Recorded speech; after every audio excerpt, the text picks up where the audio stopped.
Ya vimos de que la Biblia en general es el pacto de gracia que se mueve en toda la Biblia. Sección por y hoy toca hablar sobre los libros históricos y posteriormente vamos a trabajar más en acciones, algo y hoy toca hablar sobre los libros históricos. Realmente la Biblia hebrea no tiene libros históricos, no se les llama así. La Biblia hebrea tiene tres divisiones. ¿Quién sabe cuáles son las tres divisiones de la Biblia hebrea? Pregunta de examen. La ley, los profetas y los salmos es una forma de resumir la tercera parte, pero no se llama los salmos. No, la poesía está ya en la estación.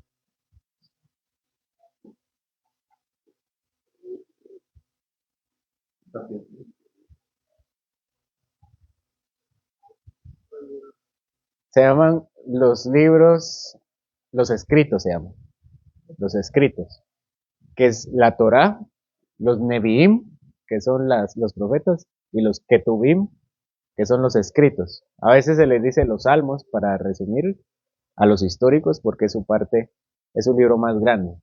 Pero nosotros no vamos a utilizar esa división porque es más fácil llevar esta división que más conocemos, que son Pentateuco, después los libros históricos, después antes de los proféticos, los poéticos, profetas mayores y profetas menores. Hoy vamos a hablar sobre los históricos que abarca desde ¿cuál? Esa es la Torah. Desde Josué, Jueces, Ruth, primero de Samuel, segundo de Samuel, primero de Reyes, segundo de Reyes, primero y segundo de Crónicas, Esdras, Nehemías, Esther, 12 libros. Eso es lo que vamos a ver en esta mañana. Bueno, ya es tarde.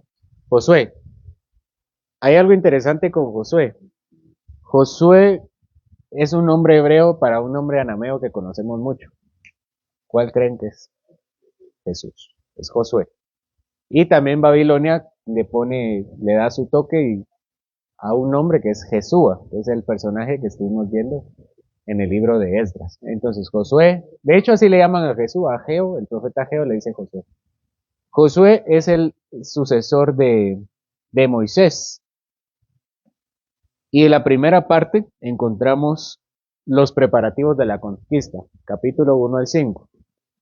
Seguimos cómo el Señor elige a un pueblo para llevar la bendición a las familias de la tierra, pero necesitan estar en un lugar estratégico que es la tierra prometida. Y con Moisés dan ¿cuántas vueltas en el desierto? 40 años, no dice el número de vueltas. Esa era pregunta capciosa. Y primero encontramos los preparativos, pero vamos a usar otra forma. Preparativos. Desde el 1 al 5. Aquí ellos también Josué envía espías. ¿A dónde van estos espías? A Jericó. Los primeros espías que había mandado Moisés iba a Canaán, ¿verdad? Y ahora Josué vuelve a mandar espías, pero los envía a Jericó. Ahí encuentra una mujer que se llama Rahab, y ella es madre de alguien importante. Ella es parte de la descendencia del rey David. Rahab es de Jericó y ella acoge a los espías, lo están buscando, ella los esconde y al final es una de las que se vuelve israelita al final de cuentas. Y ellos regresan con las buenas noticias y ya cruzan el río. ¿Qué río cruzan ellos? El Jordán. ¿Cómo lo cruzan? ¿Qué significa eso? Así como Moisés, Josué también abre las aguas, pero del río Jordán. Cuando están llegando ya a Gilgal, que es la parte inicial de la tierra prometida, Josué circuncida a todos y celebran la Pascua. Y ya es el preparativo empezar como en un nuevo pueblo, en una tierra nueva. Y empieza la conquista de la tierra, que es del 6 al 12. Y entre el 5 y el 6, hay una historia interesante que es el preámbulo de toda la historia. Es cuando Josué se encuentra un personaje celestial. ¿Te recuerdan? ¿Quién era? Alguien específico, algo específico dice este texto. ¿No? Más difícil. Eso está muy fácil. El ángel del ejército del Señor. El ángel del ejército del Señor. Yo lo mencioné en el sermón de la mañana, que él tenía también una espada. Este ángel se encuentra con Josué y Josué le dice, ¿estás con nosotros o estás en contra de nosotros? ¿Qué le responde el ángel?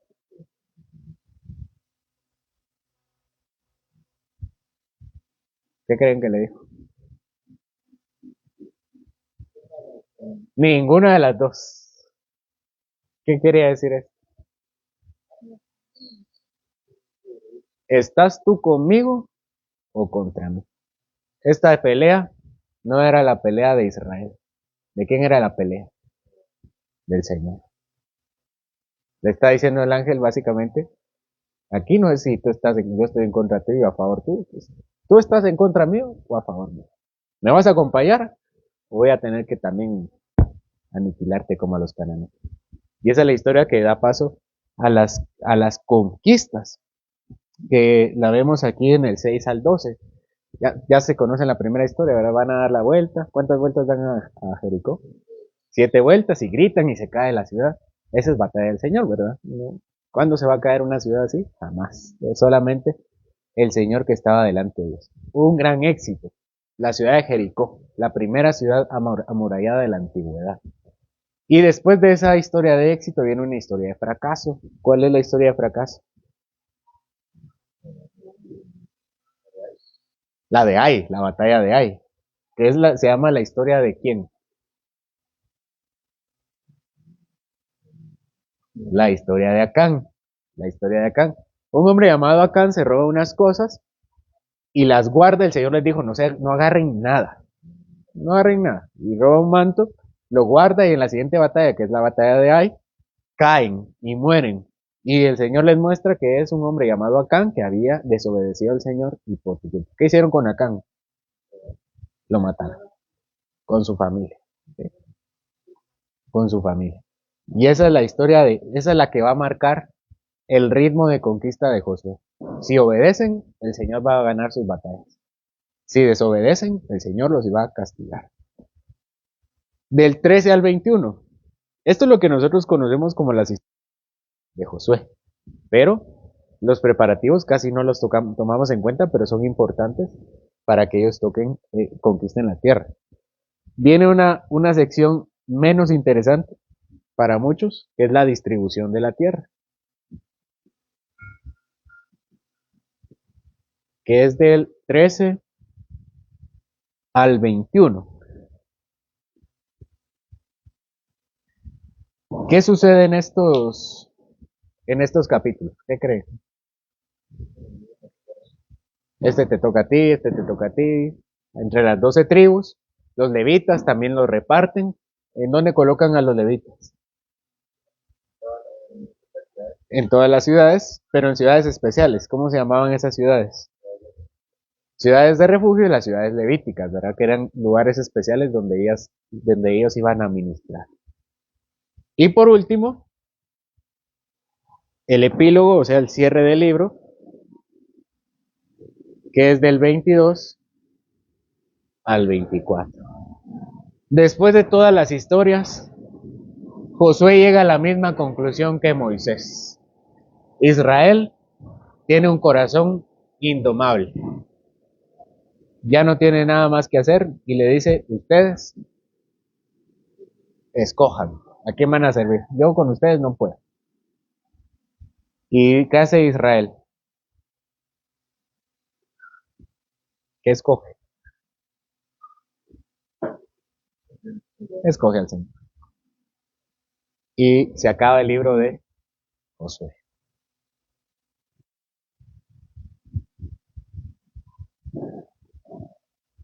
¿Cuál es el que sigue? Jueces. Estos libros sí se llaman así como nosotros los conocemos. Jueces. ¿Qué es un juez?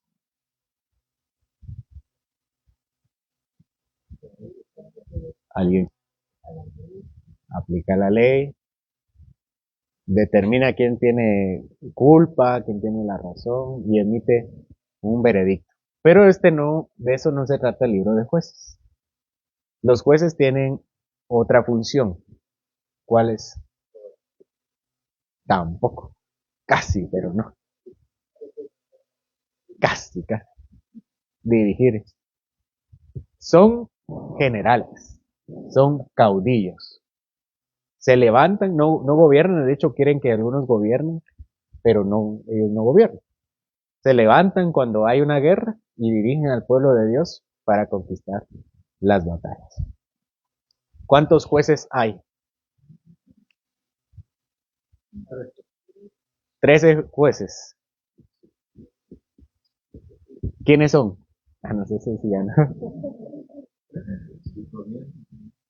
Vamos a tomarlos de forma general.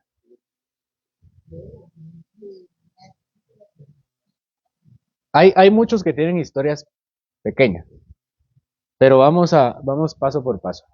Aquí hay una pequeña introducción, si podemos ponerle así. Es una introducción al libro. Y esta primera parte va a marcar también el ritmo del libro. ¿Cuál es el ciclo de Israel en Jueces? Para quienes han leído Jueces. ¿Cuáles son las palabras o las frases que se repiten en Jueces? Se apartaban y regresaban. Ese es el ciclo y por eso nacen los jueces. El ciclo aceptan al Señor, ¿verdad? Y deciden servirlo. ¿Y después qué pasa? Se apartan. ¿Qué hace el Señor? Los entrega a sus enemigos. ¿Y después qué pasa? El pueblo clama. ¿Qué hace el Señor? Les manda un juez o un caudillo, un general que se levanta, libra a Israel y otra vez, Señor, nos arrepentimos. Y ese es el ciclo durante 13 ocasiones. Bueno, 12, porque hay dos jueces que trabajan juntos. ¿Cuáles son? Débora ahí, casi. Débora ahí,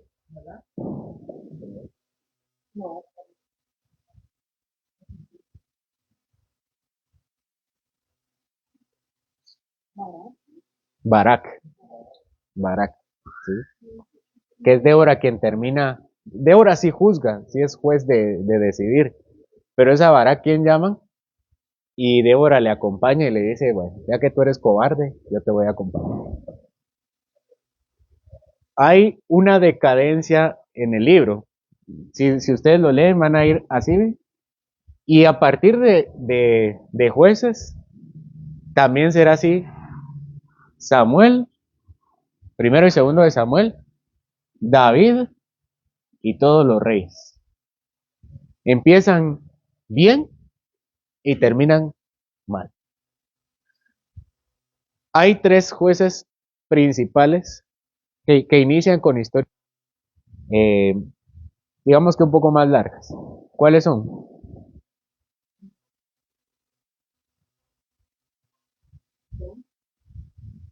Esos ya son después, los primeros. Tienen historias sangrientas. Otoniel es uno.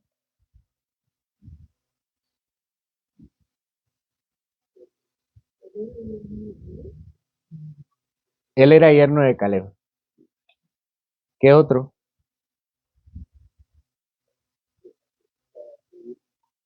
Antes.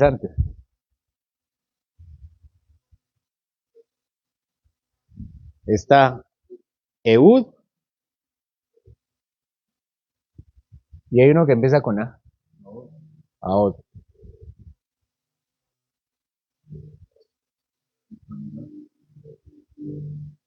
Ehud no es Ahod, creo que sí, pero Ahod es el de los principales. Hay más, pero las principales son Otoniel, Ahod y Samgar. Tienen historias sangrientas.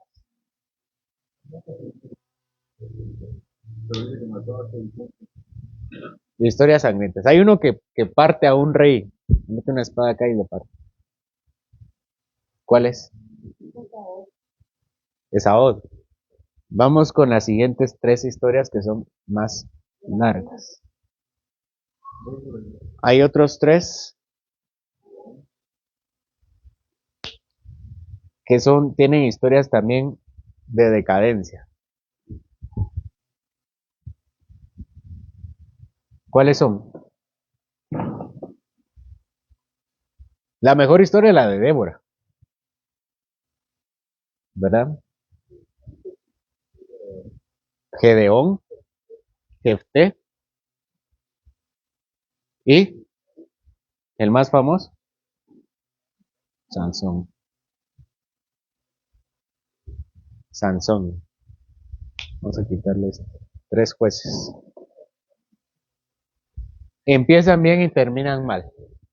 Gedeón es un poco cobarde, ¿verdad? No quiere. ¿Se recuerdan de la historia de Gedeón? ¿Qué dice Gedeón cuando el Señor lo llama? Sí, él pone muchas excusas y no quiere, entonces prueba al Señor. Un vellón que se moje, que si al día siguiente está mojado adentro y seco afuera, y después al siguiente al revés. El punto es que no tiene excusa.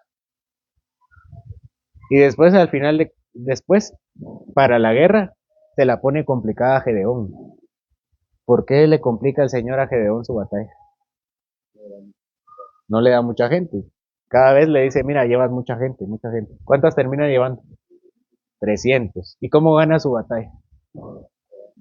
Con un cántaro y una antorcha, ¿verdad? Y así, o sea, quién va a ganar una batalla así? Solo el Señor. Solo es para reafirmar las palabras a Josué. Yo voy a pelear estas batallas. ¿Tú estás conmigo o estás contra mí? Y conmigo no significa tú vas a salir con espada, significa me vas a acompañar. Te voy a hacer participación. Que, ¿Cómo termina Gedeón? La historia de Gedeón, de cómo termina, es la menos común. ¿Cómo termina Gedeón?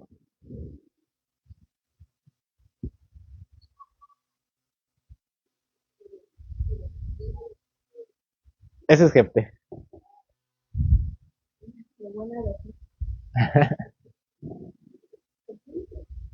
Sí, pero en cuanto a sus actos, se vuelve idólatra. Hace un ídolo. Así termina Gedeón, en idolatría. Jefté, otro hombre, valiente, sale a la batalla, va por el Señor y termina mal. ¿Cómo termina mal Jefté?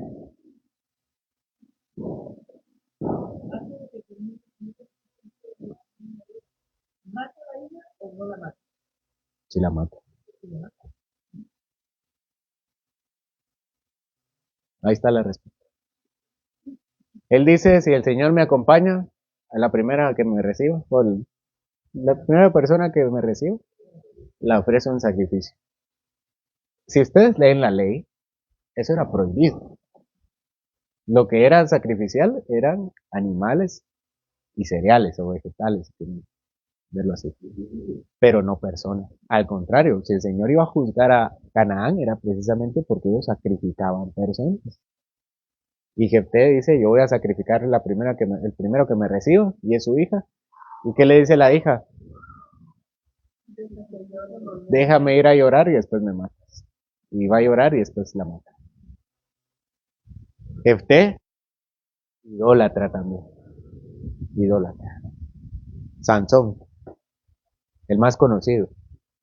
Un hombre entregado a los placeres carnales, un hombre arrogante, orgulloso, termina perdiendo sus fuerzas. Hay quienes dibujan a Sansón así fuerte, ¿verdad? Eso no tiene sentido. ¿Por qué no tiene sentido? Si su fuerza, si él estuviera fornido, nadie se preguntaría por qué es fuerte. Pero él era seguramente alguien delgado que no denotaba fuerza y por eso la duda, ¿de dónde tanta fuerza?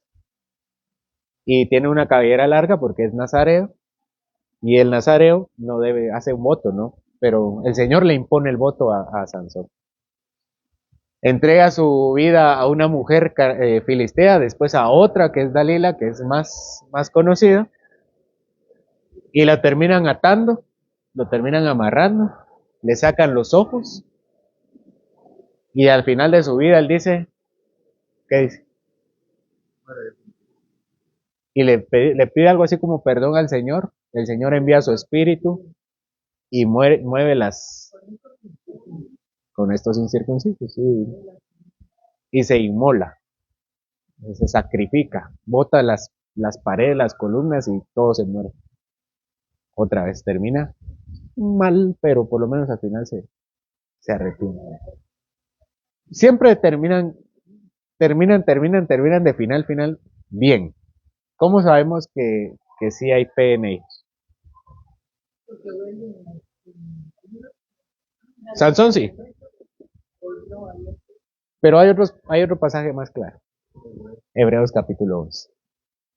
Habla de Gedeón, de Jefté y de Sansón. Hombres que tuvieron fe. Una fe bastante cuestionable, pero eso es lo que les he dicho al principio. No es de la intensidad de la fe, de la calidad de la fe, sino del objeto de la fe. No es una invitación a tener una fe débil, pero al final de cuentas es Cristo quien se lleva la gloria a pesar de nuestra vida. Y lo vimos con Abraham, Abraham cobarde, eso fue lo que pasó con su vida. Incrédulo en muchas partes, pero es el padre de la fe. Y termina con dos historias horribles. Y esta ya no es de hombres, sino de todo el pueblo de Israel. ¿Cuál es la primera?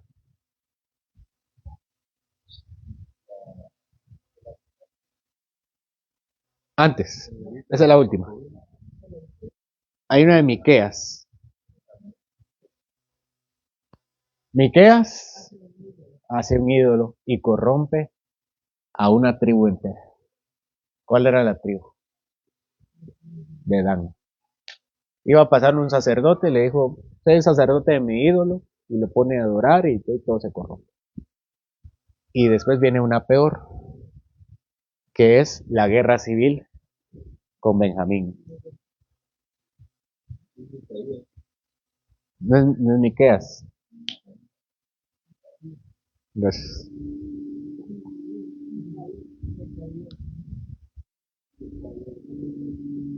Ah, Micaí. Micaía. Gracias.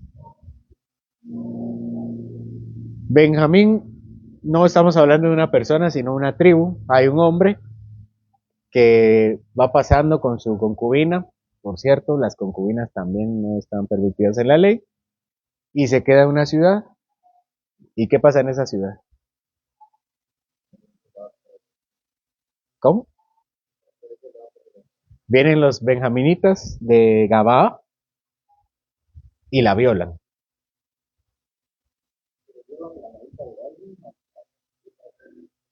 A la concubina la viola. Entonces viene esta persona y la parte, ¿verdad? En 12 pedazos. Y manda un pedazo a cada tribu y les dice, vamos a ajusticiar a Benjamín. Pero a los hombres de Gabá, más específicamente. Sale Israel a decirle a los de Gabá, vamos a tener que matarlos porque eso era lo que, o mejor dicho, vamos a tener que aplicarles la pena de muerte. Y viene Gabá y les dice, aquí estamos muy cómodos con nuestra forma de vivir. Y entonces le dicen a los ancianos de Benjamín o a Benjamín, ¿y qué dice Benjamín? O sea, Gabá es una ciudad de Benjamín, pero después le dicen a todo Benjamín. Benjamín dice, no estamos como tan de desacuerdo, con nuestros hermanos de benjamitas ahí en Gabaa. Y se pelean, hay una guerra civil. ¿Quién creen que gana la primera batalla? Benjamín gana la primera batalla. Y después ya la siguiente ya exterminan casi a Benjamín. Y están tristes porque no puede ser que uno de sus, desde las 12 tribus, uno de sus hermanos, quede exterminado.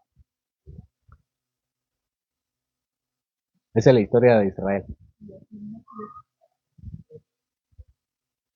Aquí hay muchos elementos que estoy pasando por ahí, pero, pero es básicamente el hilo conductor de las historias. Hay una especie de paréntesis en las historias de los jueces, que es la historia de Ruth. Ruth, según Ruth capítulo 1, en el tiempo de los jueces. ¿Cómo podemos dividir Ruth? Capítulo 1, capítulo 2, capítulo 3 y capítulo 4. ¿De qué trata el primer capítulo?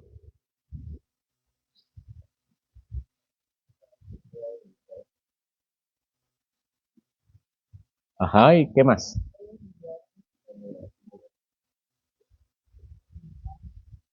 Una familia perdida.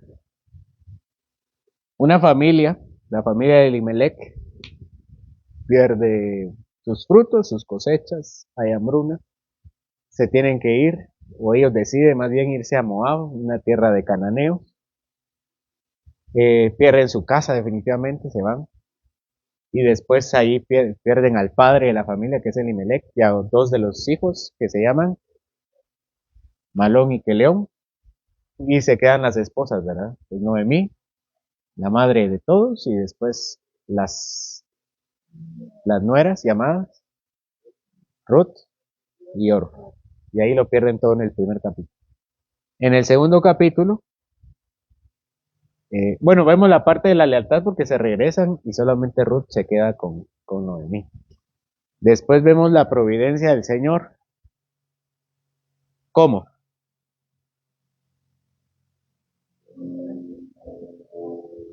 Sí, Noemí le dice a Ruth que vaya, consiga trabajo, le da las indicaciones y el Señor responde las oraciones y le provee a través de un hombre llamado Boaz.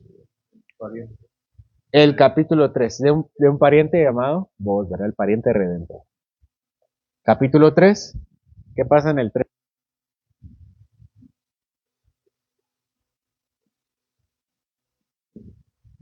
La redención de Ruth. Boaz dice, si somos parientes, eh, ella le hace la propuesta matrimonial y él la acepta. Y antes de redimirla va a ponerse a cuentas con otro pariente redentor, que es más cercano. Él rechaza y Boaz se queda con Ruth. Capítulo 4, hablamos del matrimonio y la descendencia de Ruth. Hay un, hay un hijo que es producto de Ruth y de Boaz que se llama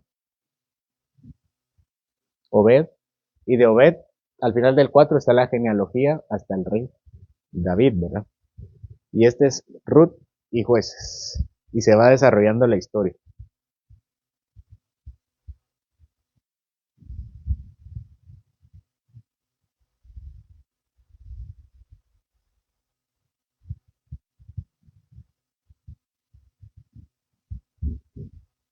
Llevamos ya 8 libros, ¿verdad?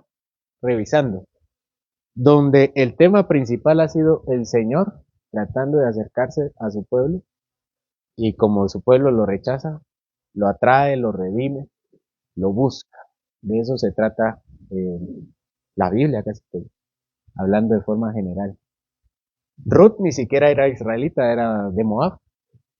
Entonces lo que vemos ahí también es que el Señor no solamente está hablando de Israel étnico, sino también de todos los hombres. Primero de Samuel.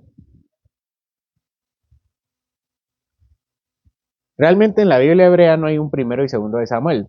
solo existe Samuel. Pero como está en dos rollos, nosotros le conocemos como primer rollo de Samuel, el libro de Samuel, y segundo rollo de Samuel, o segundo libro de Samuel. Primero encontramos una historia. ¿Cuál es?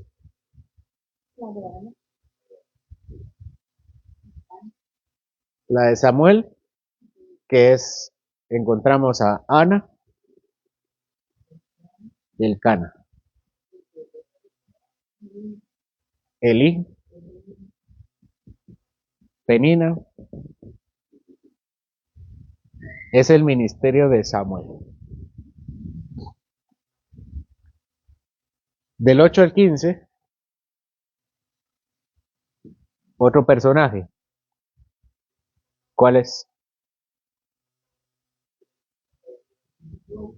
Saúl. Vamos a hacer aquí una pausa. Elí era sacerdote, pero también tenía otro oficio en Israel. ¿Cuál era?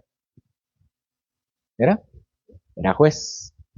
Él empieza bien, se sugiere en el texto que empieza bien y termina mal, ¿verdad? ¿Cómo muere Elí? ¿Cómo y por qué? Por sus hijos, ¿verdad? Educó mal a sus hijos eran también muy promiscuos, se aprovechaban de la gente, de lo del sacrificio, y el Señor lo juzga y dice, por ser mal padre, voy a quitarle la vida a tus hijos y te vas a morir tú también. ¿Cómo mueren los hijos?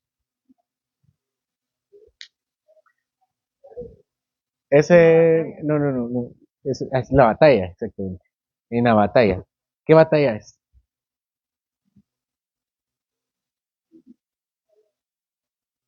Cuando les quitan el arca del pacto.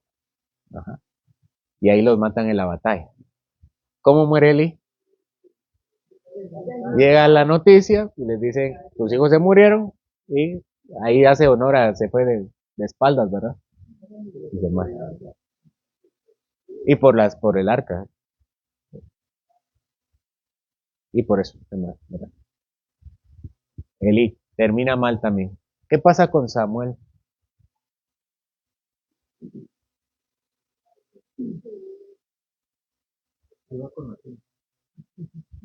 Samuel empieza con un llamamiento bien bonito, ¿verdad? Escucha, Samuel, Samuel. Samuel va con Elí y después le dice, Elí es el Señor.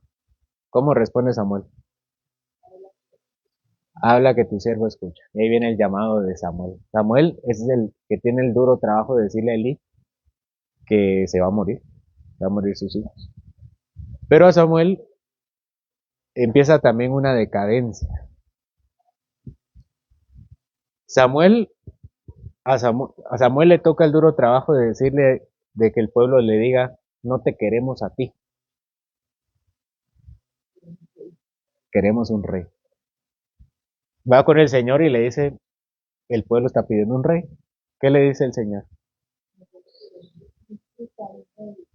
Primero le dice, a ti no te están despreciando. A quien están despreciando es a mí, ¿verdad? Para que se ubicara Samuel. Y después le dice, bueno, ¿quieren un rey? Adelante, ahí está su rey. Y eligen a Saúl. ¿Cómo era Saúl? Ahí empieza la decadencia de Samuel. Y sale un rey. ¿Cómo era este rey? Él sí era lo que esperamos de Sansón, ¿verdad? Él sí era alto, era fornido, alguien bien parecido. Y tiene un llamamiento también bastante bonito, un profeta, lo llama, lo van a buscar y lo ungen. ¿Qué dice el pueblo acerca de este rey? Sí me gusta, este sí me gusta, ¿verdad? Matatero, terora. Y lo eligen, ¿verdad? Viene Samuel y empieza a idolatrar a Saúl. Y pues, Saúl, ¿dónde estás? ¿Dónde estás? ¿Dónde te pongo que no te pegue el sol? Y empieza a pecar Saúl. Y Saúl empieza también su decadencia, igual que Samuel. Y el Señor viene y dice, Saúl tiene un poco negro su corazón, y se lo dice a Samuel. ¿Qué pasa con Samuel?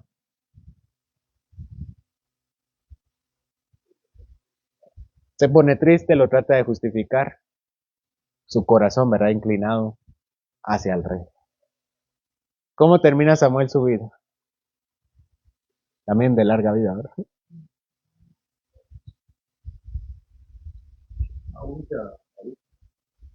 También un David, pero lo voy a retomar un poco después con David. Solo quiero que vean la decadencia de Samuel. También comete los mismos errores de paternidad que él. Exactamente. Y paralelo, casi que paralelo, empieza la decadencia. Samuel empieza en decadencia y después Saúl. ¿Cómo empieza la decadencia de Saúl?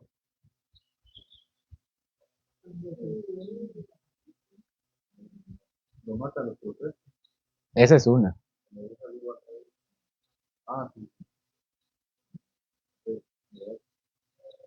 ¿Qué otra?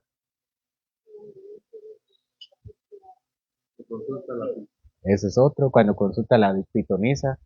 Saúl empieza a tomar decisiones, pero una de las importantes, de las malas decisiones es cuando él quiere salir a la guerra y no viene Samuel a ofrecer el sacrificio para que el Señor los acompañe y él hace sacrificio y le llega a Samuel y le dice, ¿por qué hiciste lo que no te tocaba? Locamente has obrado. Y de ahí el Señor le dice, una de las dos ocasiones donde el Señor le dice a Samuel, ya, el tiempo de Samuel, de Saúl, se terminó. Lo he despreciado. Y es donde Samuel empieza en su decadencia. Parte de la decadencia de Samuel fue cuando el Señor le dice hay que elegir a otro rey. Él va con la familia de Isaí, que por cierto era hijo de Obed, hijo de Ruth, y con Isaí le dice el Señor que él tiene unos hijos para que vaya y los elija.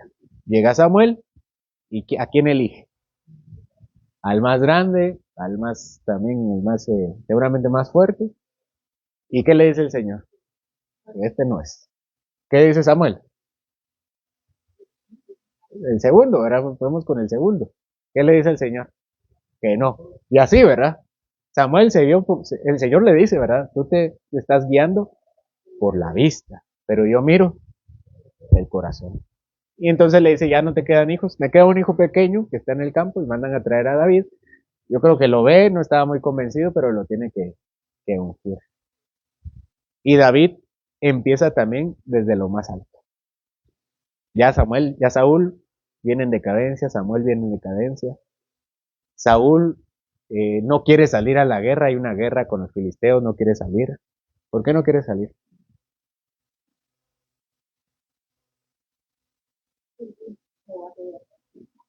Esa es una de las importantes. Pero hay una guerra importante a la cual Saúl no quiere ir.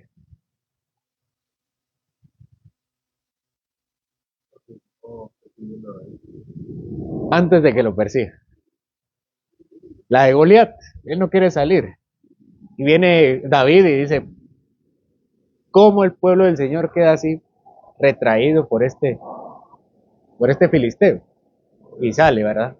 Agarra su onda, que es lo que tiene en la mano, y lleva unas piedrecitas, no sin antes haber sido llevado a la corte con Saúl. ¿Qué hizo Saúl cuando lo ve? Le puso una armadura y le dice, con esto te vas a ir, y David dice, no, esto no. Se la quita y toma su onda y sus piedras y mata al filisteo. Eso es lo que hemos hablado, vamos a hablar un poco después acerca de cómo David mata a Goliat. Y ahí se consolida David como uno de los hombres importantes y eventualmente como un hombre conforme al corazón del Señor. Es como dice. Así. Después que mata a Goliat, están celebrando a David. David mató, Saúl mató a sus miles y David a sus 10,000. Estaban comparando, a Saúl no le cae muy bien. El Señor le atormenta en su corazón. Llaman a David para que toque el arpa. Él se enoja en una ocasión que hace, le tira una lanza, casi lo mata. Y empieza la persecución de Saúl con David. David se va, nunca quiere tocar al ungido del Señor. Era ungido del Señor, él lo seleccionó. Que lo matara alguien más, pero David nunca. Y respeta. Ahí vemos la integridad de David. Y empieza a huir. Saúl lo empieza a perseguir. Ahí se ve muchas de las fechorías de Saúl, ¿verdad? Mata a muchos sacerdotes, unos que le dieron de convidar a David, y, y así lo está persiguiendo, ¿verdad? ¿Cómo muere Saúl? En una guerra. Pero no lo matan. Él se ve ya en lo último de su vida y dice, me voy a matar. Y le pide a su escudero que lo mate. ¿Y qué le dice el escudero? No. ¿Y qué hizo Saúl? Se echa en la espada y se mata. Y así termina Saúl suicidándose. David se lamenta, llegan las noticias. Llegan las noticias y alguien le dice, yo lo maté. Y David dice, por haber matado al ungido del Señor, yo te voy a matar. Él era el juez, al final de cuentas, David ya era el juez. Sí, creía que un favor, pero David era tan íntegro que no había admitido ninguna de estos actos que le hicieron a Saúl. Y al final fue él, ¿verdad? También muere Jonatán, la historia de Jonatán es paralela, no la vamos a tocar porque es una, eso va para otra cosa, ¿verdad? La de Saúl. Viene la historia, esta la historia de Saúl y David, es del 16 al 31.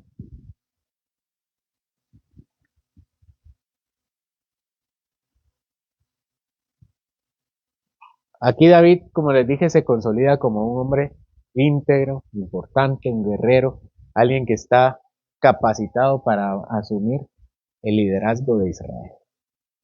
Y se acaba Samuel, primero de Samuel. Y viene Samuel. Ya este libro no lo escribe Samuel definitivamente, ¿verdad? Samuel es seguramente quien empieza y hay alguien que continúa los libros de Samuel, porque Samuel se muere por acá. ¿Cómo empieza el libro de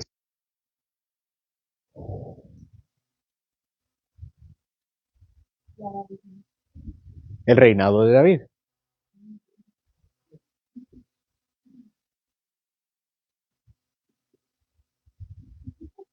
Él reina en Hebrón y el Señor mueve el corazón de Israel para que Él sea rey de todo Israel. ¿Cómo mueve a Israel el Señor?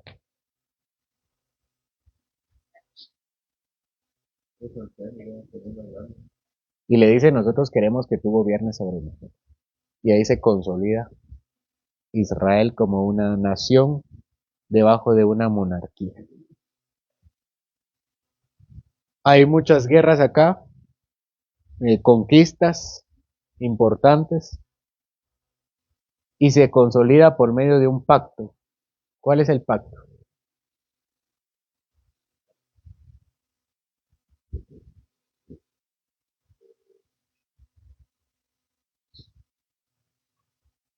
¿Se recuerdan?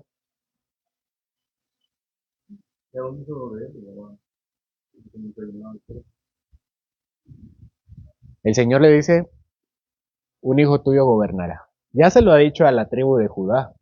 David era de la tribu de Judá y ahora le dice a uno, tú. No va a ser cualquiera de la tribu de Judá. Tienes que ser un hijo tuyo. Y es el pacto de Dios con David. Y así se van cerrando los pactos y vemos que será un hijo de Eva en Génesis y no va a ser cualquier hijo de Eva, va a ser Israel. Así le dice, tú eres mi hijo a Israel. Pero después le dice, no todo Israel, sino solo un descendiente del rey David. Ahí viene la bendición. Poco a poco va revelando cada vez más acerca de su plan. Y con David vemos a alguien ya una persona específica. Tiene que ser alguien descendiente del rey David. Tiene muchas conquistas, muchas bendiciones de parte del Señor. Y como Samuel, como Elí, como Samuel y como Saúl, la decadencia de David. Eso sucede del 11 al 20.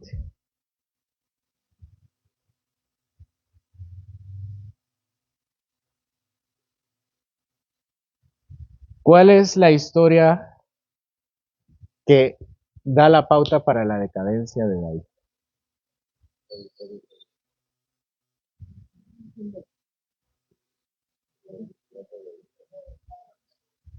Cuando mata a Urias Eteo para quedarse con la mujer, ¿verdad? Que es Betsabé. Y empiezan una serie de dificultades para David. El Señor le dice, yo voy a hacer que tu familia tenga problemas, que se maten, que se tengan conflictos. ¿Y cuál es la prueba más importante que tiene David a partir de este pecado? Amnón, que era hijo de David, viola a una de sus hermanas, medias hermanas, que se llamaba Tamar, y viene su hermano, su puro hermano, que es Absalón, y va a matar a Amnón. Y ahí empiezan las dificultades de David. Posteriormente Absalón dice, yo creo que sería mejor rey que David, que mi padre, y empieza a perseguir a su padre. Se va a colocar al pórtico, igual que Mardoqueo, ¿verdad? A juzgar los asuntos que el rey David no juzgaba. Y después empieza una persecución formal con David. David huye, le pasa muchas dificultades también en el camino. Y finalmente su hijo muere, Absalón muere. ¿Cómo muere Absalón? Se queda agarrado así, muere. Pero no muere así. Un militar el general de David viene, lo encuentra y lo mata. Ahí colgado lo mata. Más y más desgracias para David. Del 21 al 24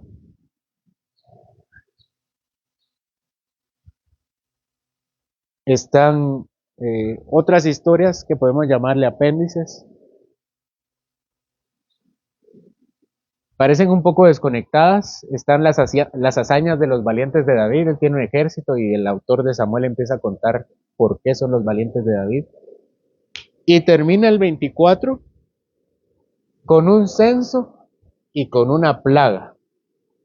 Estos últimos capítulos terminan con un censo y una plaga. ¿Qué hace David? ¿Cómo hace un censo y la plaga? Él decide contar a su pueblo, a su pueblo militar, y el Señor le dice, ¿por qué estás contando a tu pueblo? Como quien dice, vas a salir a la batalla, todas las batallas las ha ganado Dios. ¿Cuál era el motivo de hacer eso? Un corazón soberbio. Sí, Joab le dijo que no lo hiciera, hasta el vil de Joab. Y el Señor le dio tres opciones. ¿Cómo quieres que te castigue? ¿Cuáles eran las opciones? Una plaga, una peste. ¿Y?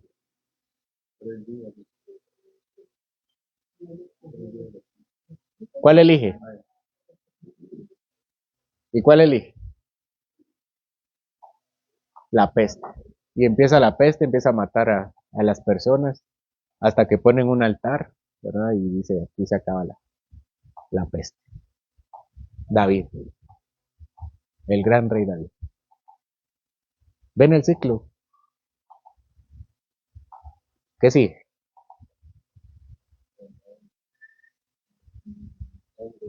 Reyes.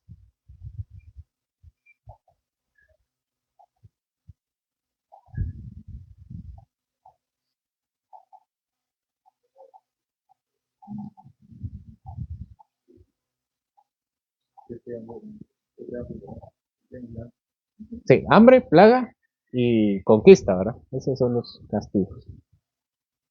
Del 1 al 11, el reinado de Salomón. Le cuesta a Salomón asumir el trono, ¿verdad? Siempre con los conflictos que heredó su padre. Otro hijo de David llamado Adonías se consolida como, bueno, pero se anuncia como rey y se autonombra, se autoproclama como rey, toma algunos de los amigos de David que le acompañen y Betsabé es inteligente y le va con David y le dice, no, no que mi hijo, pues, y entonces ya dice, no, Salomón le da unas encomiendas a Salomón, bueno, eso fue después. Pero Salomón entonces es proclamado, otros amigos de David le acompañan y dicen, él es el rey, lo suben a la corte del rey, ¿verdad? Y este es el rey. Adonías teme y lo quitan, ¿verdad? Lo quitan del reino. Bueno, y empieza el reinado de Salomón con una historia también importante, que también consolida el reinado de Salomón. ¿Cuál es? El sueño.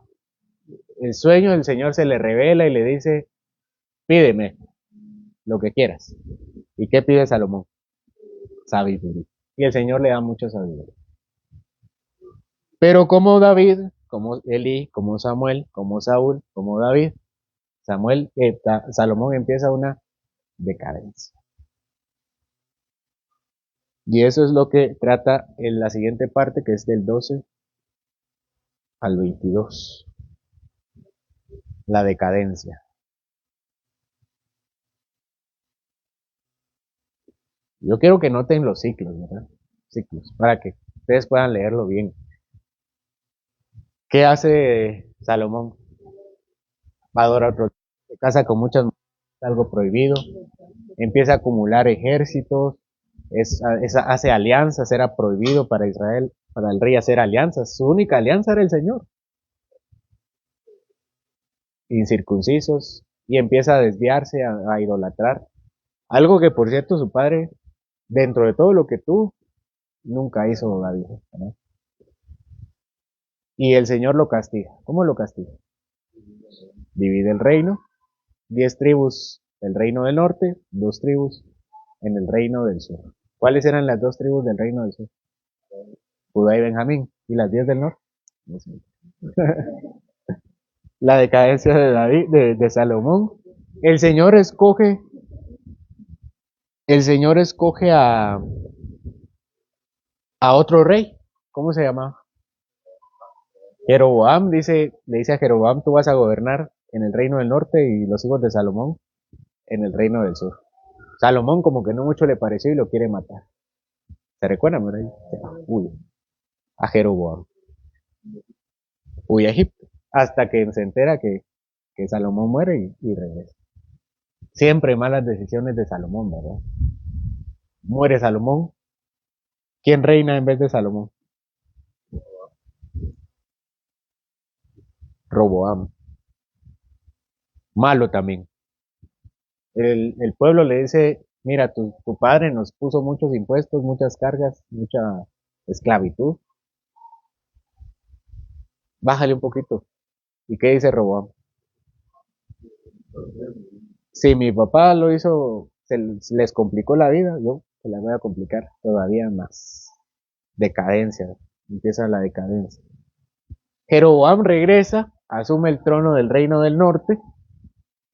Y a Jeroboam le dicen también, si tú adoras al Señor y no te apartas y guías al pueblo, yo te voy a bendecir, le dice el Señor a Jeroboam. ¿Qué hizo Jeroboam? Así como que le dijo para allá y le dijo para allá, al otro lado. Hace 2 becerros. ¿Dónde están los becerros? Y el otro en Dan. ¿Qué había pasado en Dan? Hace mucho tiempo, en la época de los jueces.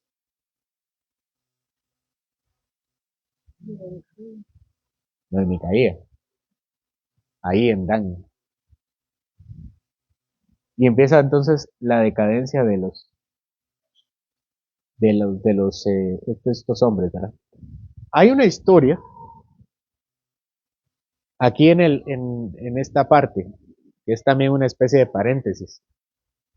El Señor todavía trata con el reino del norte a través de un profeta que se llama Elías. Y empieza a tener una relación con el rey, ¿quién? Acab, el rey Acab, y el profeta Elías hace algunos milagros ahí alrededor.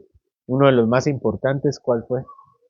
Con el rey Acab, cuando desciende fuego del cielo y mata a los profetas, sacerdotes de Acab, y lo empiezan a perseguir. Él huye, su fe se debilita también, Pero al final el Señor se lo lleva. ¿Cómo se lo lleva? En un carro de fuego. Se habla de algunos reyes y empieza la siguiente parte de reyes con otro profeta que se llama Eliseo. Eliseo tiene el doble espíritu ¿de quién? De Elías, que era su maestro. A Elías se le cuentan 10 milagros. ¿Cuántos creen que se le cuentan a Eliseo? El doble. Literalmente el doble. No sé si, no sabemos si hizo más, puede ser. Pero el autor es muy específico en contar el doble, ¿verdad? Muchos de los milagros ya los había hecho su maestro. ¿Como cuáles? Para empezar, ¿verdad? Porque cuando fue Elías a ser tomado, él abre el río y pasa. Cuando viene de regreso, Eliseo dice, bueno, sí, si yo tengo el mismo poder, y justo se abre. ¿Qué otros milagros hace Eliseo? Resucita igual que Elías, resucita a una persona. ¿Qué otro?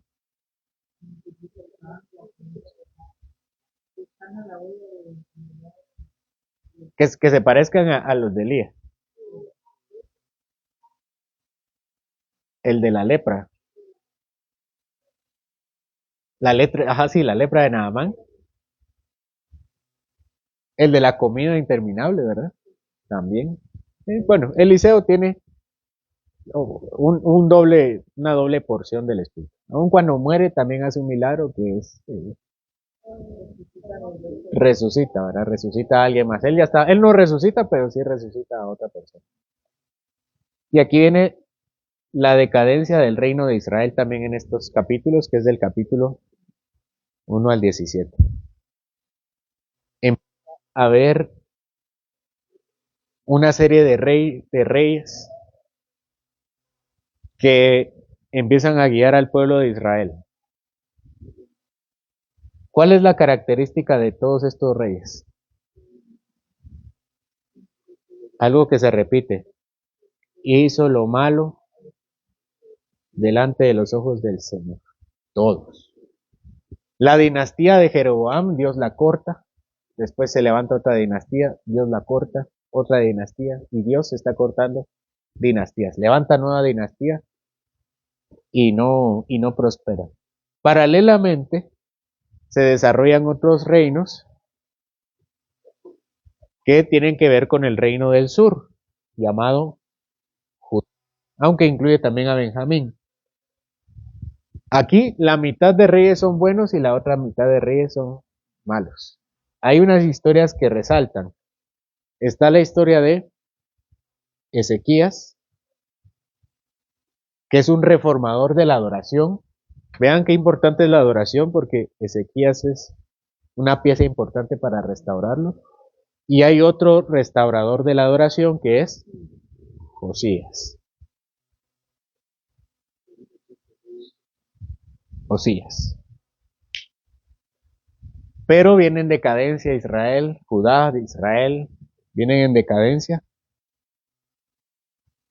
Y aquí en el capítulo, aquí en la primera parte, el Señor castiga a Israel. ¿Cómo lo castiga? Una conquista, pero no hay exilio. ¿Qué significa exilio? Se los llevan, los sacan. Pero con Israel no hay exilio, solo hay conquista. Y se los llevan, pero se los llevan a diferentes partes. Es como que los están reubicando. No es como con Judá que se lo llevan a todos solo a una parte. ¿Quién conquista a Israel? Asiria. 100 años después cae, cae Judá a manos de Babilonia. Babilonia conquista a Siria. Asiria es un imperio y Babilonia se levanta como un imperio y conquista a Siria y conquista también a Judá. Sitia, perdón, Jerusalén, que es lo que lo que estamos viendo con Ezequiel. Babilonia está llegando a conquistar a Judá. Y se termina. Decadencia, solo decadencia. ¿Cuál es el propósito de toda esta sección de los libros históricos?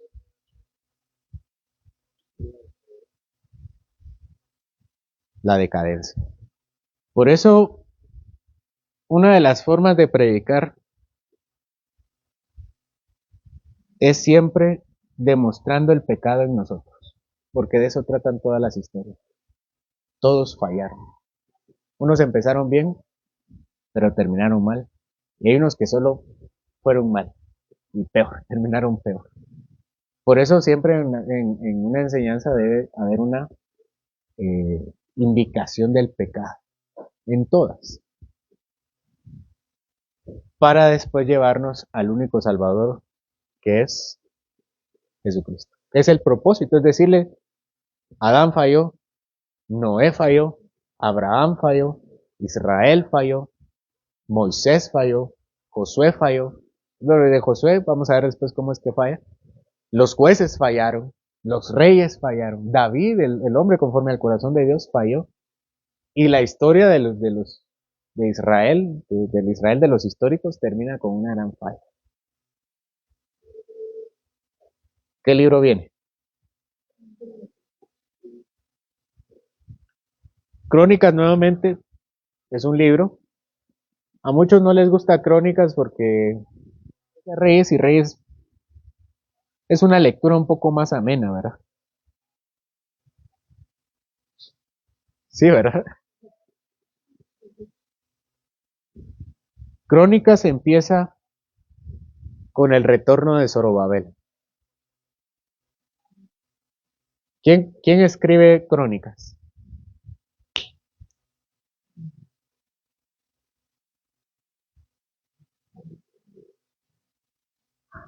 Se cree que es Esdras y por eso inicia con Zorobabel. Inicia con el edicto de Ciro para que regrese Judá de Babilonia o de Persia y empieza la reconstrucción. Perdón, aquí me estoy saltando. Crónicas. Empieza con el reinado de Salomón. Este es Esdras. 1:9. Empieza con el reinado de Salomón.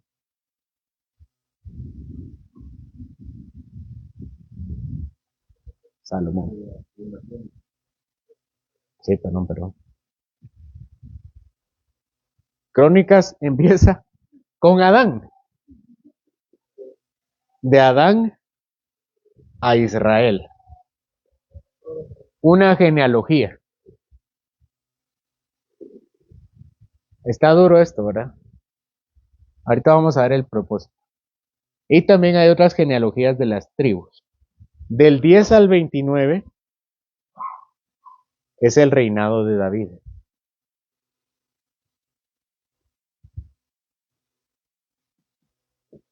Las historias tienen algo de especial. No son todas las historias de David. De hecho, hay más historias de David que no se cuentan en Reyes. ¿Cuáles son las características de las historias que se cuentan en Crónicas?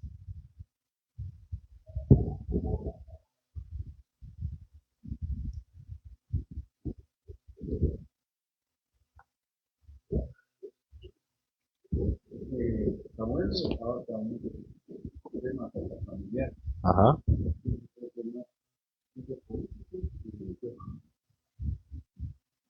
Sí. Ninguna de las historias que se mencionan de aquí es mala. Todas son historias buenas de David. Como diciendo, hay muchas cosas buenas de David. Hay algunas conquistas y hay preparativos para el templo. David empieza la organización de la adoración. Por eso nosotros ahorita que estamos estudiando Esdras y Nehemías, yo he referido mucho al libro de Crónicas, porque cuando ellos regresan es la forma en que David ordena la adoración. Y ese es del 10 al 29. Segundo de Crónicas, ya pasa a Salomón. Nuevamente con Salomón se mencionan a cosas más específicas que no se hacen en Reyes. Ya que vimos, eh, ya que vimos su comparación de David de Crónicas con Reyes, ¿cuáles creen que son las distinciones de Crónicas entre Crónicas y Reyes? de Salomón.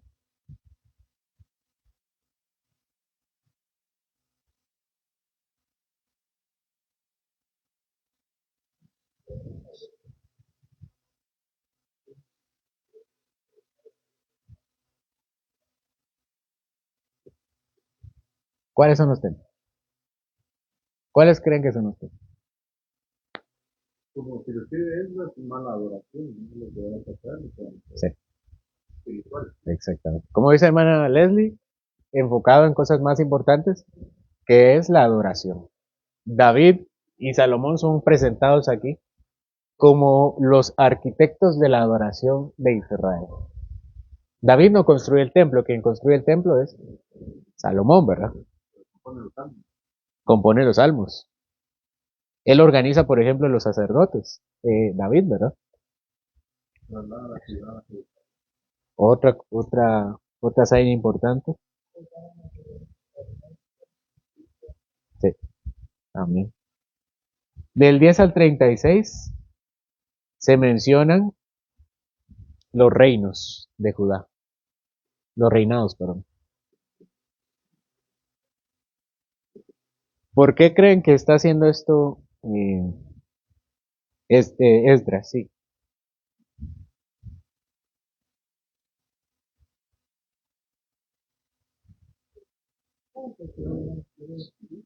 está trazando la historia de David.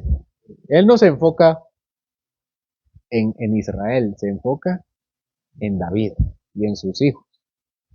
Y también hay algunas historias que resaltan relacionado con reformas a la adoración. ¿Cuáles son las reformas que menciona Crónicas, segundo de Crónicas? La reforma del rey Asa, de Josafat,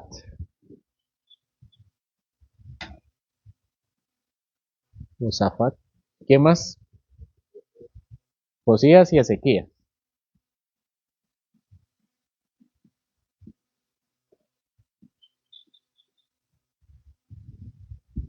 Vean que Esdras tiene una intención en el escribir crónicas. Y por último, la, la, la proclamación de Ciro.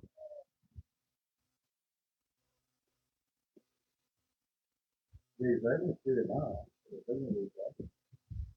A Esdras no le interesa Israel.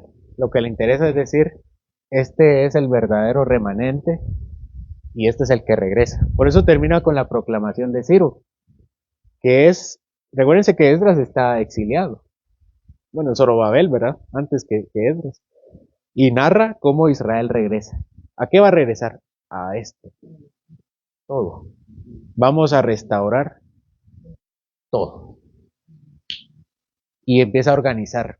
Esdras empieza a organizar. Zorobabel es el que empieza, ¿verdad? Pero después Esdras es quien más trabaja en la organización del Israel que regresa.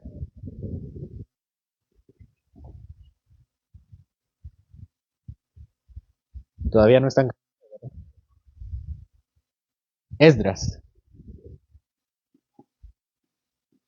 Esdras tiene dos divisiones.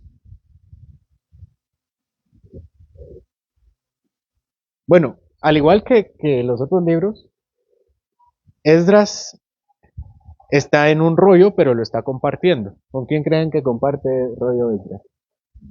Con Nehemías. Y Esdras Nehemías, de hecho así se le dice, Esdras Nehemías, cuenta tres historias y este es completo, ¿verdad?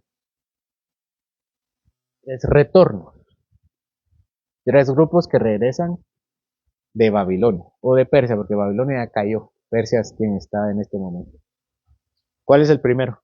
¿Quién dirige el primero? Zorobabel y Jesús. Zorobabel es descendiente de David y Jesús es sumo sacerdote. Después, ¿quién es el segundo que lidera? 80 años después. ¿Quién creen?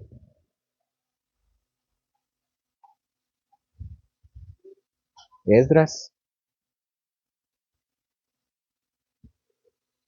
Y por último, Nehemías.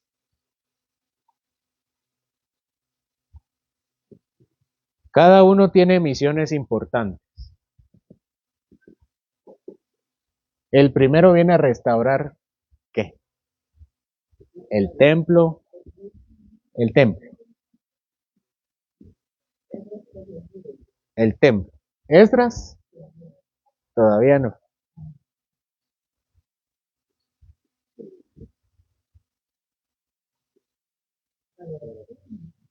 La adoración aquí, con el templo. La pobreza del pueblo, Esa tal vez es mencionada acá. La ley, a restaurar el orden de la ley. ¿Y Nehemías? Eso es acá. Nehemías, ¿qué restaura? La ciudad, los muros. Esas son las historias que se hablan acá. Esdras, Nehemías.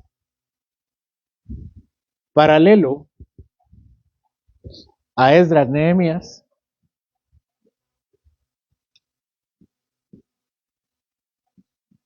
se desarrolla otra historia. Tal vez no paralelo en términos de cronológicos, porque primero es Zorobabel, tal vez unos 50 años después, un poco menos, viene Esther. Después de Esther, Esdras, y después de Esdras, Nehemías. ¿Cuál es la diferencia entre las historias de Esdras, Nehemías y Esther?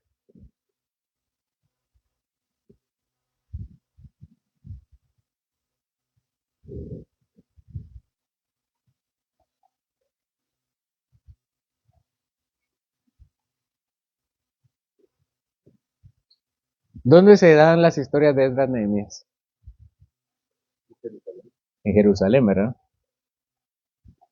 Jerusalén es la ciudad, Judá es la provincia. ¿Y la de Esther?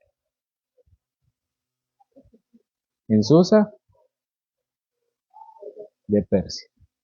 Otra vez Susa es la capital, la ciudad, y Persia es el imperio, ¿verdad? ¿De qué trata Esther?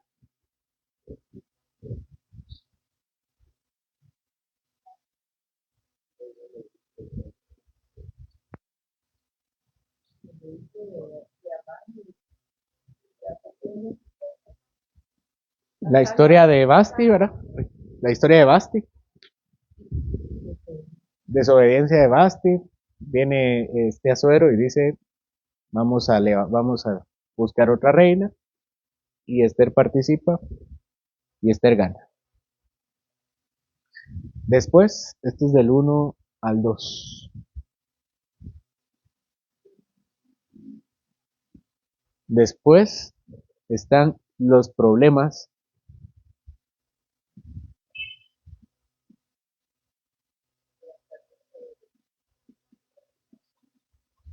¿Qué problemas se enfrenta Esther?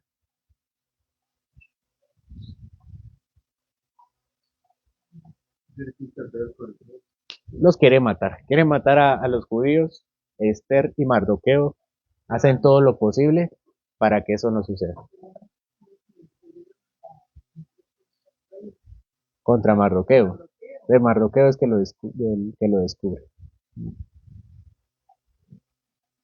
Y vamos a la última parte que es la última. ¿Y qué hacen? ¿Y qué hace Israel? Celebra la fiesta del Purim. El Señor los salva, ellos se defienden de sus enemigos, matan a sus enemigos y celebran una fiesta llamada el Purim. ¿De qué trata?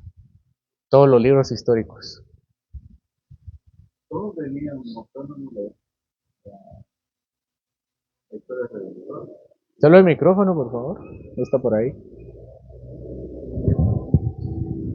Todos venían mostrando la historia redentora de la simiente que le va a aplastar la cabeza a Satanás, pero aquí se quiere eliminar a toda la simiente redentora, o sea, iban a exterminar a los judíos. Porque ya para este momento los pactos decía que de David iba a salir el Salvador. Y de todos los que han fallado, que hemos visto.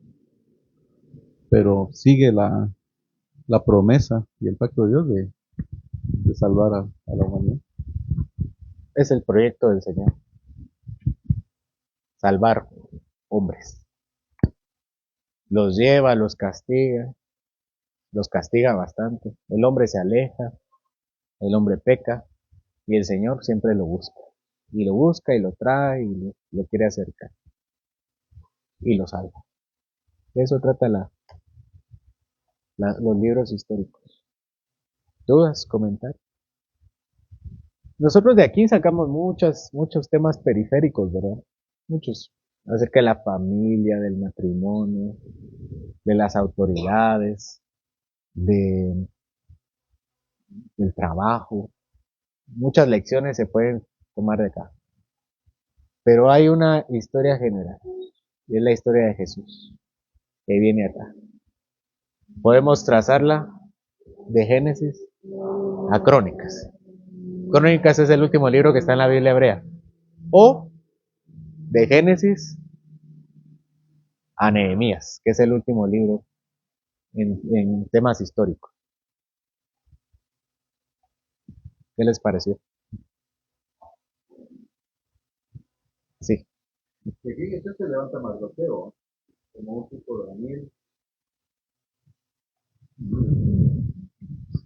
Mardoqueo se levanta como un tipo José, como el segundo, como un judío que gobierna, o Daniel como otro judío que gobierna, y Mardoqueo como otro judío que gobierna. Pero no ese es el total sentido de las historias, ¿no? Es ver a Cristo, ¿no? Sí, de él se trata. ¿Alguien más?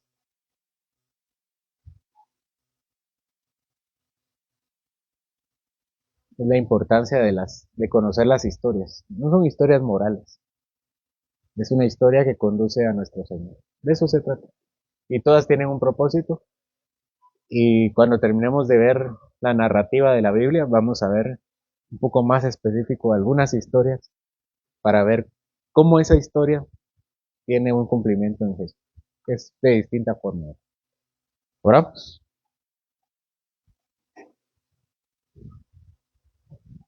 Señor, yo te pido que tú nos ayudes a verte en toda la escritura, porque toda la escritura trata de ti. De ti, Señor, de tu obra redentora para con nosotros los hombres, para que te conozcamos, para que nos acerquemos a ti y para que te adoremos. Para que te busquemos, Señor, y encontremos nuestro máximo bien y bienestar solamente en ti, Señor. Así que perdónanos, primeramente, que estas historias nos ayuden a ver que como todos los seres humanos fallamos, aún aquellos con mayor renombre, Señor. Ayúdanos a tener un carácter intachable, Señor, vestido de santidad.